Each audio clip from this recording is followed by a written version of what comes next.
están? Bienvenidos nuevamente al programa que siempre nos conecta con esos temas que todos queremos escuchar. Soy Samar Yorde y esto es El Chateo. Y como siempre, en un minuto estaré acompañada del mejor panel de expertos que vienen aquí a responder y a debatir sobre esos temas que ustedes mismos nos plantean a través de nuestro chat. Y escuchen bien lo que tenemos para hoy. Estoy gorda y no quiero comer más. ¿Has escuchado a alguien decir eso? Cuidado, no caigas en el abismo de la anorexia.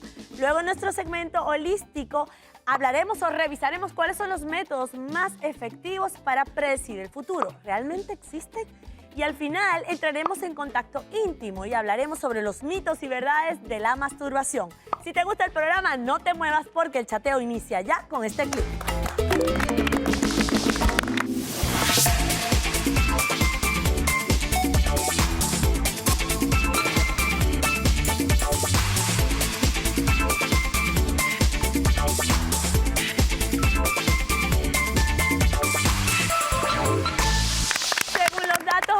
En una encuesta muy importante aquí en los Estados Unidos, el 93% de las mujeres manifiestan sentirse insatisfechas con su cuerpo y muchas de ellas pueden caer en este terrible trastorno llamado anorexia. Hoy vamos a aprender todo sobre ella y quiero darle la bienvenida a nuestro panel de expertos. Tenemos a Antonia López, sexóloga, psicóloga y coach. Bienvenida, Antonia. También nos acompaña mi querido doctor Jorge Martínez, director del Centro de Tratamiento Biomolecular. Por este lado tengo a mi querido también Jaime León Acosta, PhD, sexólogo y escritor. Y también nos acompaña la doctora Montserrat Rodríguez, médico y nutricionista. Bienvenida, mi amor. Bueno, feliz de tenerlos aquí para hablar de este tema de verdad tan serio y tan importante. Pero antes de entrar en materia, vamos a definir qué es la anorexia. A ver, ¿quién empieza? Yo voy a decir uno de los conceptos, porque la verdad es que todavía se está transformando la definición como tal. Hay un grupo de científicos que consideran que la anorexia, y de hecho está tipificada como un trastorno de la alimentación, es decir, es una persona que establece un patrón de alimentación que es patológico y que obviamente lo conduce a una cantidad de consecuencias físicas y obviamente psicológicas, pero también está tipificado como un trastorno de la percepción corporal, lo cual entonces lo incluiría principalmente en la categoría de enfermedades psicológicas, donde hay una mala relación luego con los alimentos. Se establece una relación emocional patológica con el alimento. El alimento se convierte en la manera de manipular, pero también se convierte en un enemigo prácticamente mortal que tiene que ver como con una especie de pánico que la persona adquiere. Pánico a comer. Ahora fíjate esta estadística, 93% de las mujeres en Estados Unidos y quizás en el mundo, no sabemos la cifra en el mundo, pero en Estados Unidos están insatisfechas. ¿Pero qué hace que una mujer insatisfecha con su cuerpo termine en anorexia? ¿Qué factor tiene que haber? Tiene que haber un criterio y hubo mucho debate si incluir o no esto como enfermedad mental, y lo es. Ahora en el diagnóstico número 5, donde se contemplan todas las enfermedades, está allí la anorexia. Pero una cosa muy importante, hay mucho miedo a engordar. Hay una necesidad, un pánico grandísimo a engordar. Se quiere estar flaquito todo el tiempo. ¿Por qué? ¿Por qué?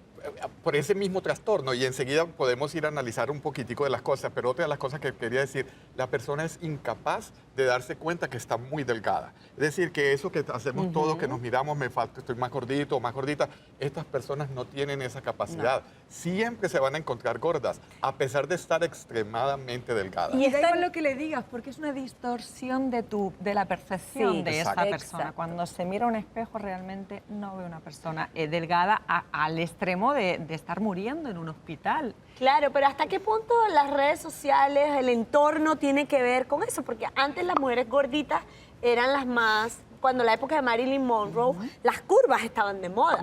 Mira, hay una cosa que es una percepción también cultural. O sea, nosotros hemos establecido que la mujer elegante es la mujer flaca. Pero si usted va al África, muchos países del África, las flacas ni las miran. Sí. Las que miran son a las gorditas. Exacto. Pero si se dan cuenta, entonces, esto, pero, cultural. Jorge, ¿a ti te gustan las gorditas o las flacas? Me gusta la mujer como belleza, me gusta el corazón, me gusta su alma, pero te veo más atractiva las flacas. Ah, ok. Le soy sincero. Ok, ves más atractiva. Pero decías una cosa de la Marilyn Monroe y vemos que este problema es muy típico de las grandes ciudades, de los países industrializados. En nuestro entorno es menos, aunque ahorita con todos los medios de comunicación y con todas las redes sociales pues lo estamos viendo más. Es que pero es mucho de los países industrializados. Hay algo que yo creo que ha convertido esto prácticamente en una epidemia y es esa exposición que existe hoy en día. O sea, nosotros nos sentimos que estamos delante de las cámaras hasta cuando estás en tu casa. ¿Por qué? Porque, bueno, yo por ejemplo tengo una hija cuyo, tú sabes, el hobby de ella es grabarme. Y después, o sea, bien sea para burlarse de mí o para pasárselo a las amigas, lo que sea. Entonces, de verdad, yo cuando la veo con el teléfono en la mano, yo tiemblo. Pues está orgullosa de ti, hombre. Sí, también. Pero no, en serio. Entonces, estamos todo el tiempo alguien expuestos. que además tenga en subyacente un problema de autoestima, un problema de inseguridad de otro tipo. A lo mejor no es todo lo exitosa que esa persona quisiera ser. Entonces, se aferra a esta manera para conseguir de alguna forma a lo mejor escalar o llegar a posiciones que no pudiera llegar en algunos ámbitos laborales. Pasa muchísimo, por ejemplo, la mayoría de mis pacientes, ¿de dónde vienen? Vienen de las artes o vienen de las artes, ¿cómo te digo? Actorales, de las artes escénicas, o son bailarines, o son modelos. Pero en las modelos se da muchísimo por la presión, ¿no? Y en las bailarinas de ballet clásico también. Sí, y en las Misses, cuando vas a ir a Miss Universo. Y no nos olvidemos que esas mismas Misses y modelos son el referente de nuestras adolescentes. Y de ahí viene el problema. La sociedad, dependiendo del momento histórico que te toca vivir, te pone un patrón. Antiguamente te ponía a la mujer con curvas, etcétera. Ahora, dependiendo de en qué parte del mundo estás, si estás en esta parte del mundo, oye, pues la mujer latina es bonita por sus curvas, pero en Europa, por ejemplo, la mujer tiene que ser delgada. Delgadísima al extremo que pierde todas sus formas naturales. Sus formas femeninas. Y fijaros, y esto es súper personal, yo que soy de cadera ancha, en Europa y en España yo no me ponía vestidos porque pues al final también como que no me sentía cómoda. Y cuando llegué aquí todo cambia, o sea, es la perfección. Es decir, que el hombre latino acepta más a las mujeres con curva que el hombre europeo. Siempre el hombre latino le ha gustado las mujeres con curva. Pero las mujeres no se dan cuenta porque muchas latinas caen en el tema de la anorexia. Y ha pasado otra cosa también, y es que el mundo de la moda y los que dictan estos patrones son, digamos que no hay una predilección sexual como tal, sino que hay un modelo que es como andrógino. Y eso fue lo que decidieron los diseñadores de moda y eso fue lo que decidieron los de las franquicias de las Misses. Entonces se crea como una robotización de la figura y todo el mundo tiene que tener las mismas medidas, todo el mundo tiene que medir la misma altura y todo el mundo tiene que tener los pechos. Y muchísimas mujeres son excluidas. Ahora, ¿a qué edad comienza este trastorno generalmente? ¿Es más frecuente en hombres o en mujeres? ¿A qué edad empieza y cuáles son los signos para que un padre o alguien pueda darse cuenta que está cayendo en la anorexia? La mayoría de los casos es en mujeres. Sí, de 10 a 1, de 10 mujeres un hombre. Tenemos que ir a una pausa comercial y les dejo una pregunta en el aire. ¿Será cierto que la anorexia te puede llevar a la muerte, sí o no? Ya venimos con más aquí en El Chateo.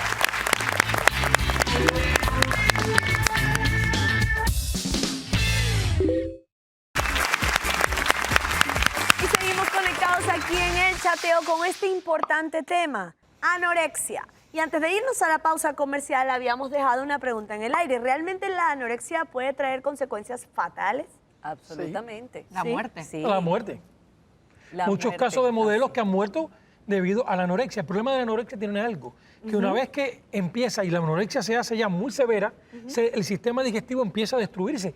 La flora intestinal, la capacidad de absorción del sistema digestivo disminuye grandemente y cuando quieres revertir la anorexia ya recuesta mucho más trabajo porque tienes que empezar a recuperar todo lo dañado. O sea, una persona cuando llega a esa anorexia muy severa le es muy difícil y ahí es donde vemos los problemas que cuando ya la persona a nivel psicológico se da cuenta, fue tratada, la reversión cuesta mucho trabajo. Lo importante es no llegar queriendo decir que la persona que deja de comer daña todos sus mecanismos para absorber nutrientes en el intestino. Exactamente. Sí, pero saben, además se ponen anémicas, el flujo sanguíneo es mínimo y entonces les dan infartos. Exacto. Esa es una de las causas de muerte más comunes. ¿Qué tal los huesos, los músculos? Descalcificadas completamente, entonces vienen las fracturas espontáneas.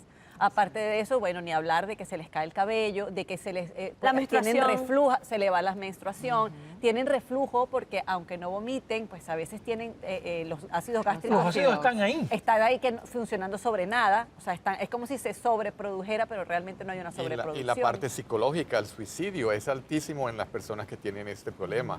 Así Claro, que la autoestima, me imagino no que solamente te acaba tu cuerpo, sino que tú una A nivel depresión, emocional. exacto, una depresión te va a llevar a querer quitarte tu vida y el índice de suicidio es grandísimo en las personas con Sobre todo anorexia. porque hay un aislamiento. Al final estás tan mal contigo misma que te apartas de tu grupo de iguales, de tus amistades. En las relaciones también no hay relaciones. Nos afecta también a nuestra vida sexual, a nuestro cuerpo, no lo aceptamos. Wow, nuestra pero entonces, feminidad. ¿cuáles son los primeros signos de alarma que tenemos que estar pendientes, tanto en nosotros como en nuestros seres queridos, que esta persona pueda estar pasando por este proceso o iniciando? Una de ellas es obvia, es que ves a la persona muy delgada cuando ya está como... No la ves comer. Exacto, un 15% debajo de su peso normal, ya debes empezar a sospechar. Y comentaba algo aquí mi compañera sexóloga, la parte del aislamiento. Cuando notas que te aíslas, que no compartes socialmente, es una de las cosas que debes tener. Una de las mucho cosas que hay cuidado. que entender es que ellos son los reyes del disimulo. Y esto es una condición que empieza progresivamente. De pronto, cualquier persona hoy en día, tú lo decías al principio, el 93% de las mujeres estamos, me incluyo, insatisfechas con algo de nuestro cuerpo. Entonces, si yo de repente o cualquier otra persona agarra y dice, mira, yo voy a hacer una dieta porque quiero sentirme mejor, más saludable, pero entonces, claro, esa es la primera, ahí nadie se va a dar cuenta. Claro. A lo mejor la persona baja las primeras 10 libras. Entonces, bueno, ay, qué chévere, te ves muy bien. Hay además un reforzamiento positivo. Social, además. Qué bien te ves. Ajá, entonces, ¿qué pasa? Entonces voy a seguir perdiendo peso. Entonces ya empieza a ser normal que la persona coma menos. Pero cuando tú ves, típico que juegan con la comida. Que no Sobre comen, todo, no. que no comen en la Empiezan mesa. en el plato a En el darle mismo plato, lo a mueven la comida de la un lado lechuga para el para otro, acá sí. y a la pechuguita de pollo para acá. Eso, las otras ausencias extrañas, ya vengo, voy al baño. Eso también es sospechosísimo cuando se repite y se repite. Lo otro, no, yo como más tarde, no quieren comer en familia porque alguien seguramente les va a señalar. Y eso es todo No lo que vas comiste. a comer, Exacto. etcétera, Ahora, etcétera. dijiste voy al baño. ¿Cuál es la diferencia entre la anorexia y la bulimia? ¿Cómo diferenciarlas? ¿Cómo saber? Cuando hay el ingrediente de la bulimia, a veces vemos que se come cantidad. ¿Se atracan? Sí, Compulsivamente. una cantidad compulsiva de Hacen comida, como pero binge. ¿qué haces? Pasa una horita o algo, se escapan, como dice la doctora, y luego se van al baño, se meten el dedito Y vomitan. y vomitan. Sí. ¿Qué es más peligroso, la anorexia o la bulimia? Desde el punto de vista o sea, de destrucción orgánica, yo pienso que la anorexia, porque o sea, no es que la bulimia no pueda llegar a anorexia, porque ojo, Exacto. hablamos como dos entidades separadas y a veces empiezan bulímicas y terminan anoréxicas. Exacto. Pero la bulímica al menos algo absorbe. Entre esos periodos en que, o sea, uno no pueden vomitar todo el contenido gástrico. Y el bulímico come compulsivamente y a veces pica. Entonces esa picada no necesariamente la va a ir a botar. La anoréxica es un rechazo absoluto por la Claro, comida. los bulímicos ni siquiera son tan delgados. Exacto. ¿verdad? No, exactamente. Y hay un dato en la anorexia que la persona la podemos identificar y es de esta forma. Es una persona extremadamente delgada y manifiesta a los demás que está gorda. Sí. Así. Ese es un dato esencial. Cuando le dicen Ya ahí que vamos- está ya- delgada, ya- lo niega. No, Y no, además- no. Y ahí va ahí ya va. Ya va en severo ya. Y además hace deporte de manera extrema. No Correcto, nos olvidemos que a veces también reforzamos socialmente a esas niñitas que están haciendo constantemente deportes, que se conservan bien, bueno, cuando dedican muchas horas en el día y cuando cuenta las calorías, cuando está obsesionada con el cuerpo, ahí tenemos un Y problema. también abusan mucho de los laxantes. laxantes. Exacto, porque Pastillas tengo de- entendido que hay dos tipos de anorexia. Sí. Una donde restringes la comida y otra donde te purgas. Exacto. Ajá. Están los dos tipos. En una es obvio la parte de que estás perdiendo peso. En la otra es más importante el comportamiento de comer mucho y luego deshacerse de la comida a través del vómito. Y a veces Y es- el uso de laxantes también. Y como cuando las que usan laxantes es porque a lo mejor hay alguien que ya se le prendió la antena y empieza a observarlas y a mencionarles, mira, estás comiendo poco, la mamá, la abuela, la Ahora- pareja. Entonces ellas empiezan a tomar laxantes, pero en cantidades, o sea, empiezan, si no, lo normal es tomarse una cápsula de algún laxante, se pueden tomar hasta 3 y 4 y se Wow. van por el baño y no les importa. Y no les importa, Sí. no son conscientes. Ahora, ¿realmente la anoréxica siente hambre o no siente hambre? No. No. No, ellos llegan a bloquear el centro del hambre. Los llegan a bloquear al punto que la comida le llega a dar hasta repulsión. Entonces tratan de evitar la comida a toda costa y ahí es donde viene el problema. Porque la actividad muscular, la actividad cardíaca, si no tiene los aminoácidos esenciales, empieza a fallar. Aparte del que el organismo empieza a autofagarse. El organismo dice, el cerebro, yo me tengo que mantener vivo. Y entonces empieza a sacar de lo que tú no ingieres, lo saca de las otras partes, de músculo, hueso y demás, y ahí es donde el organismo empieza a disminuirse y a afectarse su músculo, y vemos las anoréxicas que están casi caquéticas. Sí. Ahora, Es ¿las una anoréxicas caquexia. pueden salir de esa situación, Jorge? ¿Realmente es posible salir de la anorexia o ya estás condenado? Sí es posible, pero Sí es posible. hay muchas veces que hay una etapa de recuperación y luego hay que tener mucho cuidado porque se puede volver a caer Eso en te ese iba a patrón. decir, Correcto. Sí. puede ser revertida, puede ser sacada de la situación de emergencia, pero esa persona siempre va a tener mentalmente esa tendencia, o sea, si hay algo que la desajuste desde el punto de vista emocional, si hay algo que la golpee, a lo mejor en su autoestima otra vez, puede volver a caer inmediatamente ahí. O sea, que es como los alcohólicos. Pero no quiero Hay que que le estar robemos pendientes. a los que estén viviendo con eso la esperanza de que sí se puede No, por sanar supuesto y sobre que sí. todo Se si puede, temprano. eso es, se puede salir de ahí, pero siempre con la mente clara Claro, que tienes que tener el control de no volver a... definitivo. ¿Cuál es el claro. abordaje de una Conductas. persona con anorexia? ¿Medicamentos, terapia? ¿Cómo es el tema? Yo creo que todos tienen que estar coordinados, porque si no, no estamos haciendo un trabajo eficaz. Hoy en día hay terapistas de comportamiento que se dedican específica y exclusivamente a los trastornos de la alimentación. alimentación, sobre todo la anorexia, porque el problema de la obesidad o del sobrepeso es completamente diferente desde el punto de vista psicológico y emocional.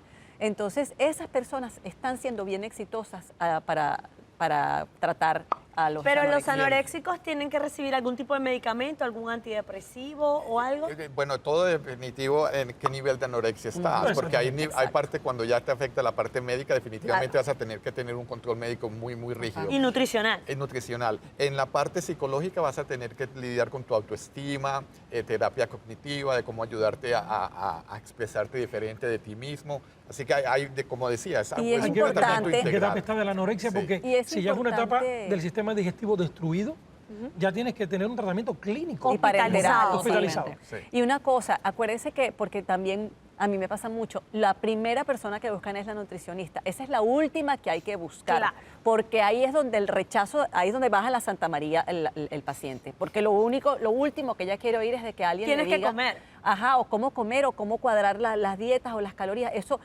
aunque ella lo acepte, no es lo más adecuado, porque volvemos a lo mismo. Le estamos dando alimentación a ese patrón. Así Entonces, es. esa parte de la intervención de la nutrición es más bien para recuperar en una primera etapa y luego para darle confianza a ella de que sí se puede comer saludable y rico sin tener que engordar. Así es. Bueno, muchísimas gracias a nuestro panel de expertos por todos los conocimientos compartidos hoy. Ustedes no se muevan porque ya venimos con más de este tema.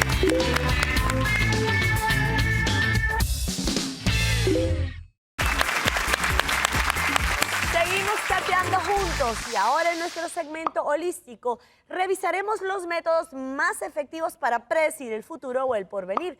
¿Serán las runas, el tarot, la astrología o un vidente? Para hablarnos sobre este tema, vamos a darle la bienvenida a Silvia Riojas, nuestra astróloga. Bienvenida, Silvia. ¿Cómo estás? Buen Bien, día. feliz de tenerte. Gracias, igualmente de estar acá. Qué bueno, bueno. De verdad, ¿es importante adivinar el futuro? ¿Es algo indispensable para la vida de las personas? Lo que pasa que no es adivinar en realidad, sino es interpretar determinados símbolos. Cada arte alternativo de magia o de predicción del futuro es interpretar esos símbolos. Por eso de repente vas viendo a distintas personas y te van diciendo cosas diferentes. ¿Pero en qué te sirve adivinar el futuro? A ver, no es cuestión de adivinar, es por lo menos saber en qué ciclo estás. Según el instrumento que utilices para saber qué te puede pasar, es saber y entender en qué ciclo estás. ¿Sí? Para ver qué te puede pasar, no exactamente... ¿Como para tomar acciones? Como para tomar decisiones, por ejemplo. Si uno entiende en qué ciclo está, puede tomar las mejores decisiones. A ver, y entre esos métodos que yo estaba conversando, vamos a revisarlo, vamos a ver. ¿Qué son las runas? ¿Qué es el tarot? ¿Qué hace un vidente? ¿Y qué puede hacer la astrología? ¿Son iguales? ¿Puedes usarlos todos al mismo tiempo? Si vos querés, podés utilizarle todos al mismo tiempo. Seguramente los videntes solamente tienen esas visiones y se quedan con eso. Ellos ya te ven y más o menos te pueden ir dando la información. No se apoyan en ningún otro medio. Pero, por ejemplo, el tarot, las runas, esos cuando uno los tiene en la mano, va cargando con su propia energía. Entonces, cuando después echa las runas, que son unas piedras con un determinado símbolos, o después que mezcla las cartas del tarot y las vas poniendo sobre la mesa, ya tiene la energía de la persona. De la persona que está consultando. De la persona que está consultando. Entonces, ¿qué se hace ahí? Se va interpretando los símbolos, se va dando una lectura, pero en realidad es lo que la persona siente por adentro, pero no lo hace consciente. ¿Me entendés? Como es diferente a la astrología. La astrología es muy exacta. Totalmente exacta. Y te va a dar... ¿Es más ciencia? Es más ciencia. Y aparte te va a dar más exactamente el ciclo en el que estás. ¿Por qué? Porque también la astrología te permite ir hacia atrás y saber qué te pasó. Por ejemplo, tenemos ciclos de 7 años. Si ahora estoy en un ciclo difícil de esos 7 años, me sirve para saber qué me pasó exactamente hace 7 años atrás.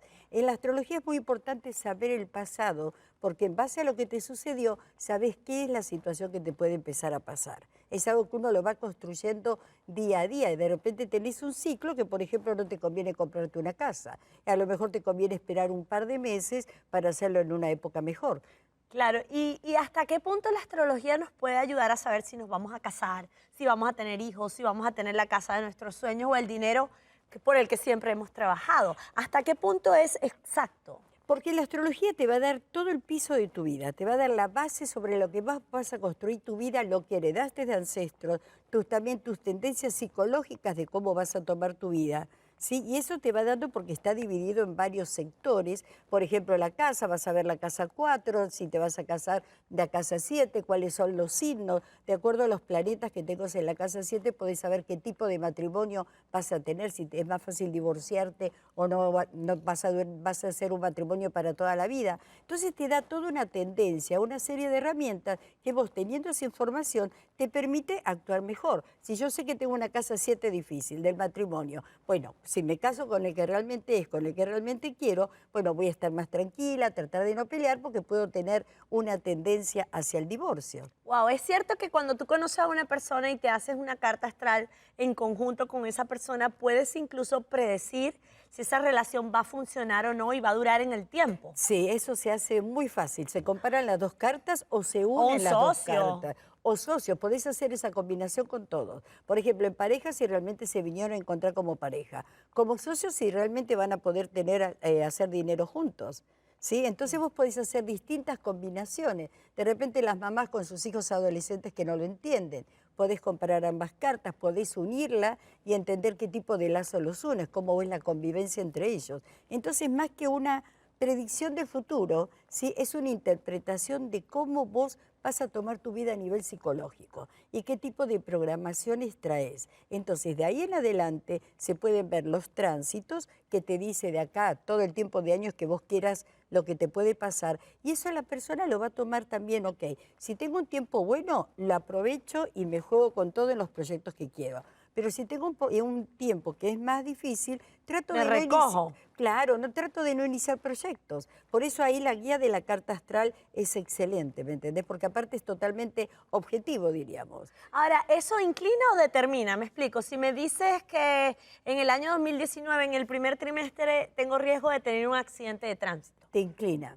Me inclina. Claro, porque a vos no te va a pasar. Yo tengo la obligación de decírtelo si vos lo tenés, pero te voy a decir, la condición va a ser de vos la atención que prestes cuando manejás. Porque si vos, por ejemplo, si hay un indicia algo en la carta que podés tener un accidente, son dos planetas violentos, diríamos, que chocan. Eso es también, también se va a ver un estado nervioso adentro tuyo. Entonces yo te voy a decir, mira, puede ser que choques.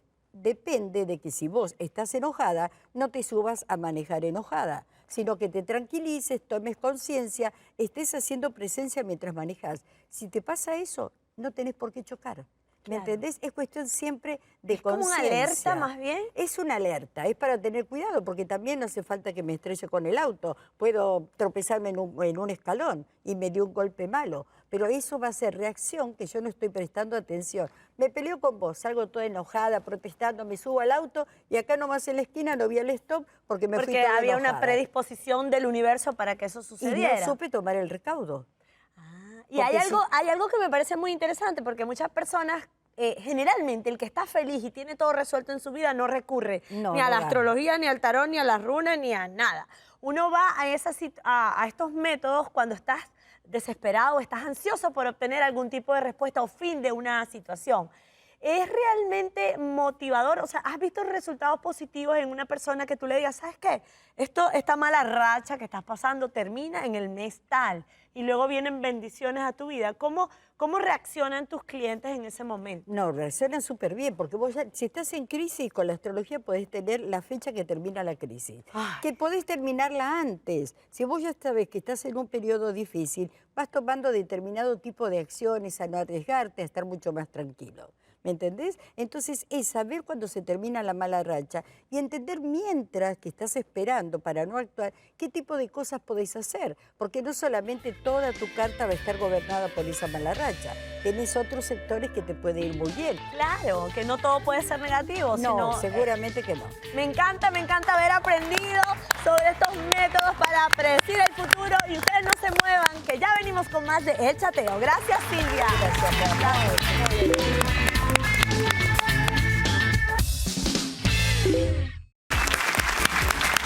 Y seguimos conectados aquí en su programa favorito, El Chateo. Y llegó el momento de entrar en contacto íntimo porque hablaremos sobre los mitos y verdades de la masturbación. Y comenzamos preguntando, ¿qué es la masturbación, chicos? A ver. Bueno, es darse placer uno mismo, es lo que yo llamo el sexo a solas, es el saber descubrirse las cosas ricas que uno puede hacer con su propio cuerpo, con sus propias manos. ¿Solito o tiene que estar acompañado? Bueno, se puede hacer solo, pero en compañía. No sé si me explico, puedes estar autosatisfaciéndote y tener a tu compañero o compañera al lado. Los primeros haciendo lo mismo. conocimientos. O cruzadito. Exactamente. Porque tu compañero también te puede masturbar a ti Exacto. ¿Y por qué a través todavía... de esos juegos, ¿no? ¿Y Exacto. por qué, Antonia, todavía la gente lo ve como algo inmoral? O muchas personas lo ven como algo inmoral a estas alturas del partido en el año 2018. Bueno, no nos olvidemos que la sexualidad está muy vinculada a la religión y a la cultura de donde te haya tocado nacer en ese momento. Entonces, bueno, pues la religión judeocristiana siempre ha relacionado la sexualidad con reproducción y no como placer. Entonces, todo lo que estuviera relacionado con el placer, como podía ser la masturbación, era algo prohibido, algo sucio, algo que no se debía. Entonces, aunque vamos evolucionando, nos quedan unas raíces que traemos de nuestros antepasados, de nuestra cultura, que pues a veces sale a relucir y no somos tan libres sexualmente hablando Sí, es como a verdad. veces pensamos. Es cierto, no somos tan libres sexualmente hablando. Y yo pienso que también falta todavía, yo sé que se han hecho muchos avances, educación, porque es que, por ejemplo, la masturbación no es, además de ser algo que te da placer y que eso es absolutamente válido, además es gratis, es barato, no, o sea, tú no le estás dañando la vida a nadie ni quitándole el tiempo a nadie, pero es que además tiene propiedades beneficiosas para la salud. Ajá, Entonces vamos yo a hablar pienso de que, eso. claro, cuando uno empieza, si la persona tú educas al niño, porque yo creo que además esto está desde que somos niños, desde que estamos en el vientre de nuestras madres, muchas veces se hacen ultrasonidos y se ve ese tipo de movimientos que pareciera que es que el feto de alguna manera está haciendo movimientos masturbatorios dentro de la barriga. Pero es también enseñarle a las personas que eso, independientemente de que tuvo, porque además a mí me cuesta mucho pensar y confieso mi estupefacción de que todavía haya tabú al respecto. Sí. Pero que sí lo hay. Sí, lo hay, la Pero verdad. ¿cuáles son los... vamos a terminar de concretar cuáles son los beneficios de la masturbación. Bueno, para una de ellas te causa relajación, Te te relaja. relajas después, te ayuda a conocerte a ti mismo, tu respuesta sexual, que es muy importante. Para cuando estés con una Para pareja. cuando estés con una pareja y para poder educar a tu pareja sobre lo que te causa excitación. Así que esa es una parte importante. Te ayuda con el sueño. Correcto. Para dormir es muy bueno. Y hay una cosa liberación de endorfinas. Entonces, te libera endorfinas, Sí, por eso quita hay la satisfacción, depresión. Claro. hay relajación, pero hay una cosa que es importante.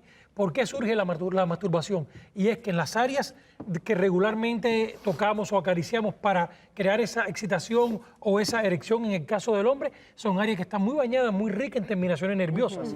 Por eso es que surge la masturbación. O sea, es cuando la exploración del propio ser humano, desde que es pequeño, empieza a explorar que ahí Cuando me toco es más agradable y el cerebro lo traduce y lo sigue manejando. Es importante en la educación de ese niño, de ese adolescente, para que la masturbación no se vuelva una cosa patológica. Y de ese adulto, doctor. O de ese adulto Porque también. también De ese adulto. Pero estamos Y de hablando esos de los papás. niños, pero ¿a partir de qué edad? Generalmente estos adolescentes comienzan a masturbarse. Espera, empiezan a no Porque estaban masturbarse hablando- como tal, pero sí el autodescubrimiento del Entonces- cuerpo ocurre a los 3 años. A los 3 años. Cuando nuestros Sí. niños son muy Oh, pequeños, Dios. descubren que sus genitales son capaces, fisiológicamente hablando, de proporcionarles placer. Placer. Empiezan a tocarlos, pero ahí viene la parte moral de los Claro. papás. Y ahí yo digo, cuidadito, ahí tenemos que hacer un cambio. Que desde ese momento hay que empezar a hacer el cambio de los Eso mensajes es. que les demos Si cuando un están padre haciendo ve a este su tipo hijo de cosas. 3 años tocándose, lo va a regañar. Y ese es el ese es el problema, problema. y ese es el gran error. No hay que, cuando tú le regañas al niño y le dices, eso no se hace, porque a veces se le da en la sí. mano, eso no se toca, le estás diciendo que eso es negativo, que eso es malo, sí. que eso no debe hacerse. Cierto. Cuando es justo lo contrario, tú tienes que decirle que, bueno, que está bien, le da placer, ok, pero que se hace en En privado. privado. Es lo único que le debes insistir, que es algo que es parte de tu intimidad, que debes hacerlo solito cuando las puertas están cerraditas y no delante de otras Y personas. ahí también vienen los miedos de los papás, ¿no? Porque cuando tienen 3 años los miramos con gafas de adulto, ¿no? Y pensamos que realmente se están masturbando como lo podría hacer un adulto. Y no es No, real. no es así. Es Claro. un... Es, Es descubrimiento Es del descubrimiento. cuerpo, forma parte del desarrollo. Hasta que no llegamos a la adolescencia no es que vienen pues ese deseo sexual y esas ganas de relacionarnos con otros. Pero nuestros Ahora, niños simplemente ¿quiénes se masturban descubren. más, los hombres o las mujeres generalmente? Bueno, el mito siempre ha sido que son los hombres, Que son los pero, hombres. Ahora, ahora se estamos dando cuenta que en realidad está muy repartida la cosa. Y es más, debería ser así, porque esto es algo para los seres humanos, es algo que está muy bien, que tiene sus ventajas y si a ti te gusta, ¿por qué no? Y, Y tú cuando estás diciendo hablamos- que te ayuda a dormir mejor. Claro Y que cuando sí. Entonces, mejor de hablamos día o de- de noche.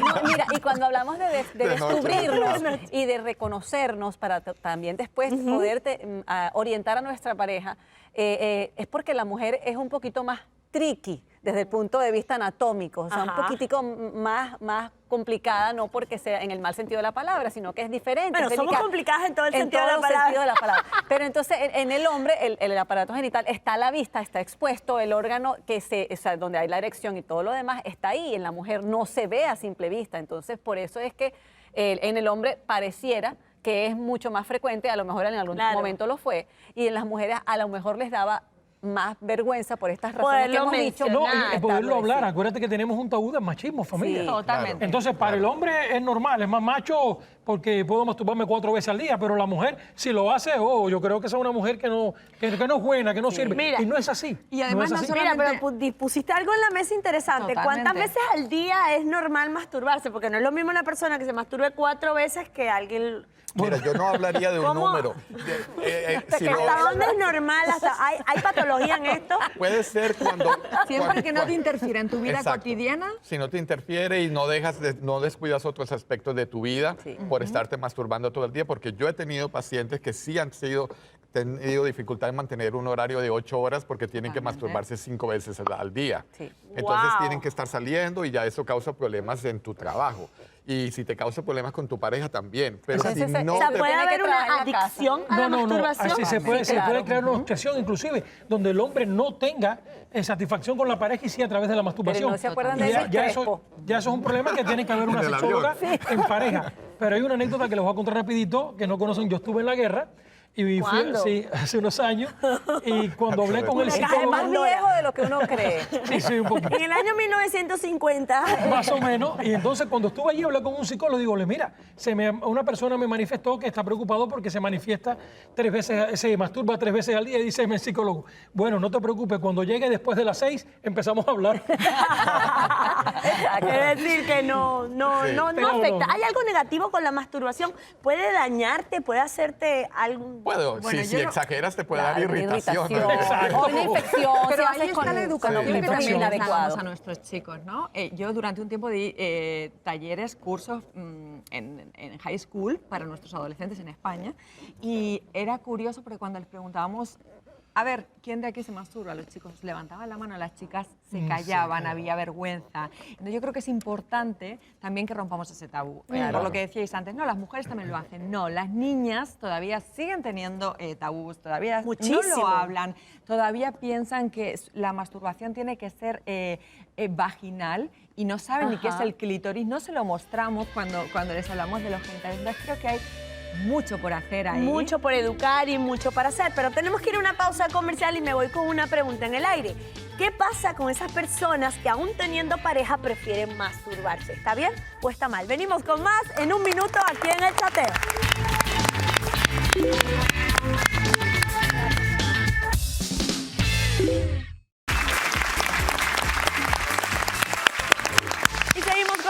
Aquí en El Chateo hablando sobre los mitos y verdades sobre la masturbación. Y antes de irnos a la pausa comercial dejamos una pregunta en el aire. ¿Qué pasa si aún teniendo pareja y estás feliz y enamorado de tu pareja, prefieres masturbarte a tener relaciones sexuales con tu pareja? A ver, yo creo que el problema ahí es donde prefieres, porque si tú lo utilizas con tu pareja, haz algo bien y haz algo que pueda ayudar a la pareja. Cuando ya tú utilizas la palabra prefiere, ya ahí sí es un problema, porque tú no vas a querer tener una actividad exclusiva contigo mismo. Claro. Tiene que ser que haya algo compartido. Bueno, de repente, no sé, estás con una pareja y no te satisface y buscas en la masturbación. Pero entonces ya estamos hablando de otros problemas, exacto, que hay otros problemas de fondo.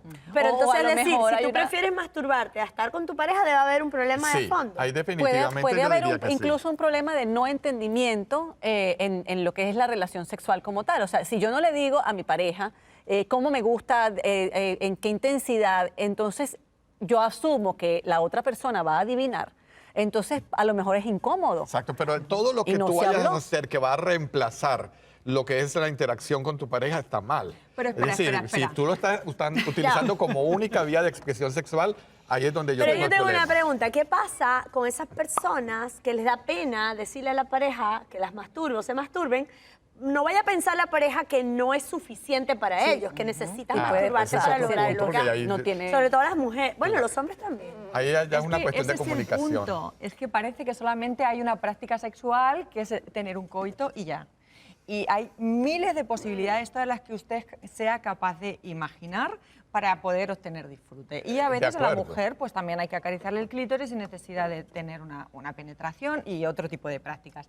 Pero fijaros, me gustaría pararme por un segundo porque esta pregunta la hacen constantemente. Oye, si yo me masturbo es que no quiero suficiente a mi pareja, o es que ¿qué está pasando? O mi marido, que el otro día lo vi masturbándose, ¿por qué lo hace si me tiene a mí? No tiene nada que ver. Como bien dicen los doctores, por supuesto, si sirve de sustituto, hay un problema y hay que abordarlo porque algo está pasando. Pero que una persona en un momento de su día le apetezca masturbarse y tener un contacto íntimo a solas, como decía el doctor Jaime, no tiene nada que ver con que haya ningún tipo de problema. La masturbación es una cosa y el contacto con la pareja es otra. Y si te masturbas pensando en otra persona. Eso te iba a decir, que revisaran el celular de todas maneras. Pero oye, si tú te masturbas pensando en la misma de siempre, ¿cuál es el propósito? Hay que pensar en otras cosas. Hay una realidad. Por eso es lo que salva a la mujer o al hombre de la infidelidad. La fantasía. Porque es válido masturbarse mientras estás en una fantasía sexual. Hay una realidad que es la masturbación del hombre, que nada más se puede tener eyaculación o satisfacción fuera de la esposa, y es sobre todo cuando se une mucho a la pornografía.